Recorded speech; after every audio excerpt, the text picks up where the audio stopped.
Oke, seringkali terjadi seret ketika habis ganti kampas rem baru. Ini sering terjadi ya, teman-teman. Nah, saya ingin sedikit berbagi tips. Ini khusus buat yang awam aja, yang suhu bisa skip atau bisa koreksi lah. Nah, jadi yang sering terjadi kenapa dia ketika ganti kampas rem baru itu malah jadi seret. Yang pertama, teman-teman bisa pastikan di besi yang ini, yang dia masuk ke dalam lubang yang ada sealnya ini, pastikan dia nggak berkarat dan bisa dikasih pelumas pakai grease ataupun Vaseline. Jadi fungsinya untuk biar dia tuh fleksibel untuk gerak kalipernya, menyesuaikan dengan ketebalan kampasnya. Jadi dia bisa kanan kiri menyesuaikan dengan ketebalan kampasnya. Itu ya teman-teman, nomor satu.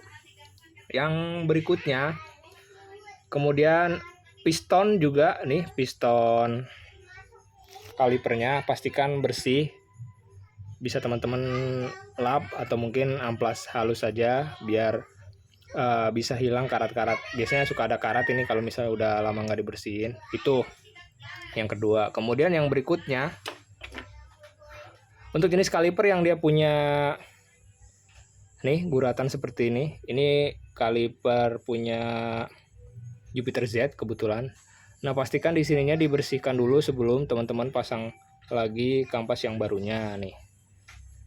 Ini kan fungsinya kayak sebagai lintasan gitu ya. Ini untuk kampas yang barunya nih, jenis kampasnya seperti ini. Nantinya kan posisinya dia akan seperti ini. Akan seperti ini ya. Nah, fungsinya ini dibersihkan itu biar pergerakan si kampasnya ini jadi lancar, teman-teman. Itu ya, itu yang ketiga. Kemudian yang berikutnya, untuk jenis kampas yang seperti ini kebetulan punya Jupiter Z Burhan. Nah, ini biasanya untuk kampas-kampas yang murah gitu ya, dalam arti KW atau imitasi, itu biasanya di bagian sininya lebih gede, teman-teman, lebih lebar. Jadi dia akan susah ketika masuk ke lintasannya ini. Nah, jadi gimana cara mengakalinya? Nah, teman-teman bisa diamplas nih, disesuaikan lagi bentuknya sekiranya dia bisa lancar ketika masuk ke sininya, teman-teman. Nih. Jadi diusahakan untuk si kampasnya ini masuk secara lancar.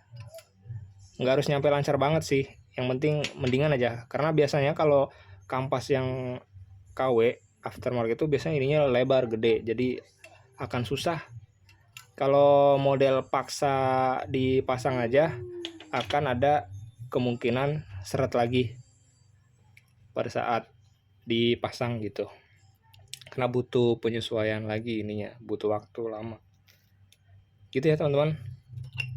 Jadi untuk kupingannya ini dipastikan untuk disesuaikan lagi bentuknya biar lancar masuk ke lintasannya ini. Oke, segitu aja tips dari saya. Terima kasih.